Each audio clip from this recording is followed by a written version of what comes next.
সুপ্রিয় দর্শক, আসসালামু আলাইকুম। বাংলাদেশের রাজনীতিতে ধীরে ধীরে ভিন্ন হাওয়া বইতে শুরু করেছে। গত কয়েকদিন আগেও আগামী নির্বাচনকে কেন্দ্র করে আওয়ামী লীগকে একেবারেই অপ্রাসঙ্গিক মনে হচ্ছিল। সেই আওয়ামী লীগকে এখন ধীরে ধীরে প্রাসঙ্গিক মনে হচ্ছে। কেউ কেউ আলোচনা তুলছেন আগামী নির্বাচনে আওয়ামী লীগ আসতেও পারে। বিদেশি কয়েকটি দেশ থেকেও ধীরে ধীরে চাপ আসতে শুরু করেছে আওয়ামী লীগকে রাখার বিষয়ে।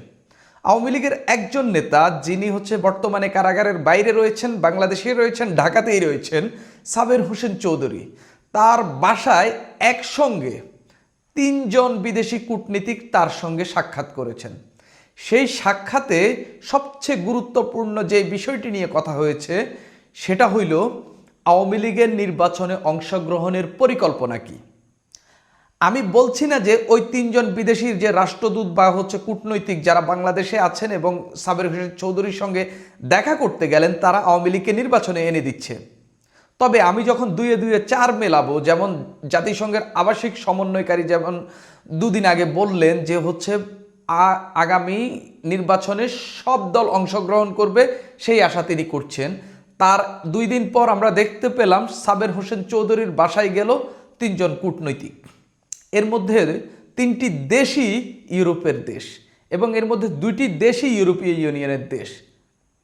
এই ৩টি দেশই বাংলাদেশের জন্য মোটামুটি গুরুত্বপূর্ণ দেশ এবং তাদের এই চাপ, এই সাক্ষাৎ আওয়ামী লীগের জন্য একটা গুরুত্বপূর্ণ ফ্যাক্টর হয়ে থাকবে এবং ফ্যাক্টর হয়ে দাঁড়াবে। বিদেশি এই দেশগুলো গণতন্ত্রের চর্চা করে এবং গণতান্ত্রিক ধারায় তারা যে দেশে তাদের অ্যাম্বাসি রয়েছে সেই দেশগুলোতেও একই ধারায় চলার আহ্বান করে থাকে। ঠিক একই কাণ্ড তারা এখানেও একই বিষয়ে সরকারকে চাপ দেওয়ার জন্য এই বৈঠকটি করছে বলে আমার কাছে মনে হচ্ছে। এই বৈঠকটি একেবারেই গোপনীয়তার সঙ্গে হয়েছে, কেননা জানাজানি হইলে অনেক কিছু ঘটে যাইতে পারত, কিংবা সেখানে কেউ গিয়ে পথ আটকে দিতে পারত, নানান কিছু হইতে পারত, কিংবা রাষ্ট্রীয়ভাবেও মানা করা হয়তোবা মানা করা হতো, এরকম কিছু ঘটতে পারত। নিউজটি করেছে কালবেলা, তারা সূত্র দিয়েই নিউজটি করেছে এবং নামে নিউজটি দিয়েছে। যে রিপোর্টার নিউজটি করেছেন তিনি তার নাম ব্যবহার করেছেন, অর্থাৎ তাদের সূত্রের একটা স্ট্রং পয়েন্ট তারা এখানে উপস্থাপন করার চেষ্টা করেছে। আমি একটু পড়ি নিউজটি, যেই 3টি দেশ দেখা করেছে সেই 3টি দেশ কারা। এই 3টি দেশকে একসঙ্গে নর্ডিক দেশও বলা হয়, তার যারা জলবায়ু নিয়ে কাজ করে, পরিবেশ বিষয়ক বিভিন্ন কর্মসূচি পালন করে থাকে এবং সারা বিশ্বে যে জলবায়ুর যে একটা ব্যাড ইম্প্যাক্ট পড়া শুরু হয়েছে সেই সব মিটিগেট করার জন্য তারা কাজ করে থাকে। এবং সাবের হোসেন চৌধুরী যেহেতু তিনি সর্বশেষ সরকারে তিনি পরিবেশ মন্ত্রণালয়ের দায়িত্বে ছিলেন এবং তার বিদেশি কানেকশন খুব ভালো, সেই জায়গা থেকে তার সঙ্গে অনেকেই দেখা করেন। কিছুদিন আগে আমরা জানি মার্কিন যে ভারপ্রাপ্ত যে অ্যাম্বাসেডর এখানে রয়েছেন ট্রেসি অ্যান জ্যাকবসন, মে মাসে তিনিও এই সাবের হোসেন চৌধুরীর সঙ্গে দেখা করেছেন। তো এই সাবের হোসেন চৌধুরী বর্তমানে যে কারাগারের বাইরে রয়েছেন, এটাও যে বিদেশিদের চাহিদার ভিত্তিতে নয়, এটা নিয়ে এক ধরনের কানাঘুষা রয়েছে যে সাবের হোসেন কে গত 2024 সালের আগস্টের পর অক্টোবরে কিন্তু তাকে অ্যারেস্ট করা হয়েছিল। এরপরে সাবের হোসেন চৌধুরী কিন্তু জামিন পেয়েছেন এবং তার যে ব্যবসা প্রতিষ্ঠান তিনি সেগুলো কিন্তু চালাচ্ছেন। এই ব্যক্তি আওয়ামী লীগের গুরুত্বপূর্ণ একজন ব্যক্তি এবং আওয়ামী লীগের ক্লিন ইমেজের একজন ব্যক্তি নেতা হিসেবে পরিচিত।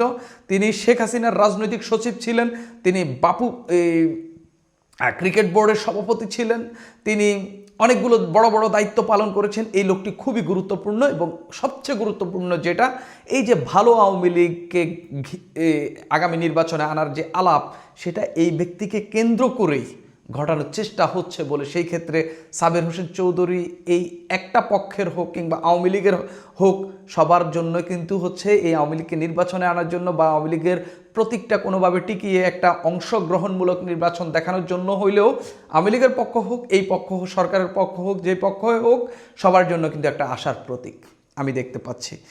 না হলে এই পরিস্থিতিতে সাবের হোসেন চৌধুরীর সঙ্গে যে দলটির পতন হয়েছে, অনেক নেতাকর্মী পালিয়ে গেছেন, সাবের হোসেন চৌধুরী বলতে গেলে ওই অর্থে আওয়ামী লীগের বড় কোনো নেতা নন, পদের দিক থেকে গুরুত্বপূর্ণ ব্যক্তি অবশ্যই, পদের দিক থেকে তিনি আওয়ামী লীগের বড় কোনো নেতা নয়। শেখ হাসিনাও বলেন নাই বাংলাদেশের বর্তমান যে আওয়ামী লীগের রাজনীতি সেটা সাবির হোসেন চৌধুরী হ্যান্ডেল করছে, এরকম কোনো কথাই বলেন নাই। তারপরেও আওয়ামী লীগের প্রতিনিধি হিসাবে তার সঙ্গে কিন্তু মানুষ দেখা করছেন এবং আওয়ামী লীগ যে নির্বাচনে অংশগ্রহণ করবে কিনা সেটা নিয়ে তাদের পরিকল্পনা কি, এটা সাবির হোসেন চৌধুরীর কাছেই জানতে চাচ্ছেন। এটা হলো গুরুত্বপূর্ণ বিষয়। তো বৈঠকে যেটা নিয়ে সবচেয়ে বেশি আলোচনা হয়েছে, আওয়ামী লীগের নির্বাচনে অংশগ্রহণের কোনো পরিকল্পনা রয়েছে কিনা সেই বিষয়ে কূটনীতিকরা জানতে চান। এই যে এই তিনজন নরওয়ে, সুইডেন, ডেনমার্কের যে কূটনীতিক তারা গেলেন, তারা জানতে চাইলেন কিভাবে দলটির কার্যক্রম ফের শুরু করা যায় তা নিয়েও আলোচনা হয়েছে দুই পক্ষে। নর্ডিক রাষ্ট্রগুলোর কূটনীতিকরা বড় দল হিসেবে আওয়ামী লীগের স্বচ্ছ ভাবমূর্তির সদস্যদের যদি বর্তমান সরকার ও অন্যান্য রাজনৈতিক দল নির্বাচনে অংশগ্রহণের সুযোগ দেয় তাহলে বিদেশি কূটনীতিকদের তাতে তেমন কোনো আপত্তি নেই বলে জানান, বরং তাতে নির্বাচনের মাঠে লেভেল প্লেইং ফিল্ড পুরোপুরি বজায় থাকবে বলেও মনে করেন। যদিও বৈঠকে কী আলোচনা হয়েছে তা কোনো পক্ষেই আনুষ্ঠানিকভাবে খোলাসা করেনি। আমরা যেটা জানি, গত 11 মে হচ্ছে এই ট্রেসি অ্যান জ্যাকবসন, মার্কিন রাষ্ট্রদূত যিনি ভারপ্রাপ্ত ছিলেন, যার দায়িত্ব সম্ভবত একেবারেই শেষের দিকে, তিনি হচ্ছে দেখা করেছিলেন সাবির হোসেন চৌধুরীদের সঙ্গে।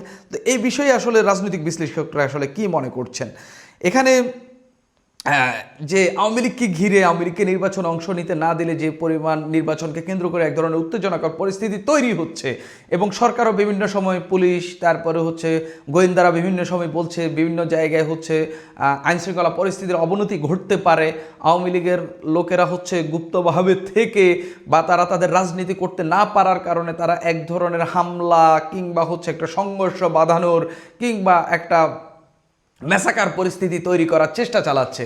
কিন্তু যখনই তাদেরকে নির্বাচনে অংশ নিতে দেওয়া হবে, তাদের দলকে কার্যক্রম পরিচালনা করতে দেওয়া হবে, কেউ কেউ বলছেন যে এই পরিস্থিতিটা অন্তত একটা কিছুটা হইলেও স্থিতিশীল হইতে পারে, কেউ কেউ বলছেন, আমি বলছি না। অর্থাৎ আওয়ামী লীগকে ঘিরে এক ধরনের রাজনীতি বা এক ধরনের কূটনৈতিক আলাপঝুলাপ কিন্তু ব্যাপক আকারে চলছে। আপনারা যে অনেকেই ফেসবুকে, তারপরে সামাজিক মাধ্যমে অনেক কিছুই আপনারা দেখতে পাচ্ছেন যে হচ্ছে আওয়ামী লীগকে নির্বাচনে আনার জন্য অমুক চেষ্টা করছেন, তমুক চেষ্টা করছেন, আবার আওয়ামী লীগকে নির্বাচনে রাখা হবে না। তবে ভেতরে কিন্তু একটা গেম চলছে, যেই গেমটার একটা পার্ট এইভাবে খেলার চেষ্টা করছে যে হচ্ছে আওয়ামী লীগের একটা অংশকে নির্বাচনে আনতে বাধ্য করতে এবং হচ্ছে যাতে আনা যায় সেই চেষ্টা চালানো। এই ক্ষেত্রে যেই পক্ষটা এই চেষ্টাটা চালাচ্ছে, দুইটা লাভ: আওয়ামী লীগকে ভাঙা গেল, শেখ হাসিনাকে বাদ দিয়ে একটা ভিন্ন আওয়ামী লীগ দাঁড়া করানো গেল।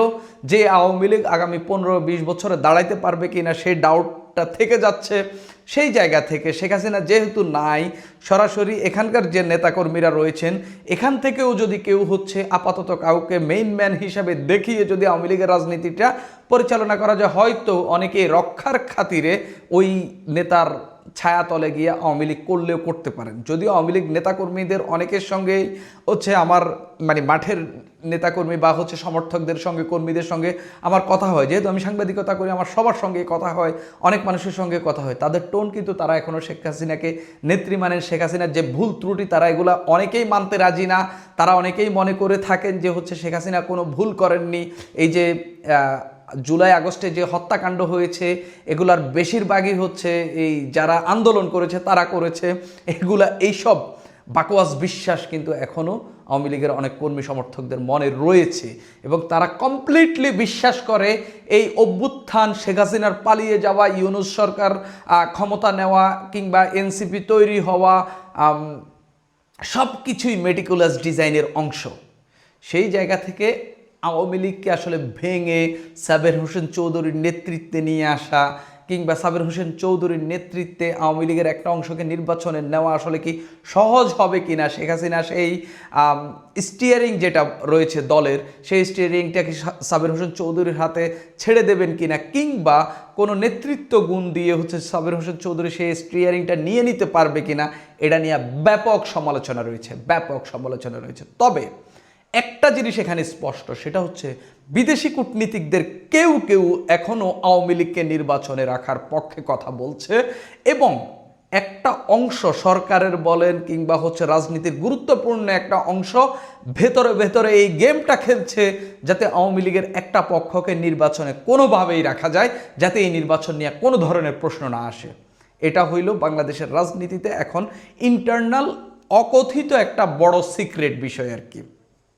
সিক্রেটটা এমন সবাই জানে কিন্তু কেউ এটা নিয়ে আলাপ করে না, এই পরিস্থিতি টপ সিক্রেট টাইপের আর কি। এই হইল পরিস্থিতি।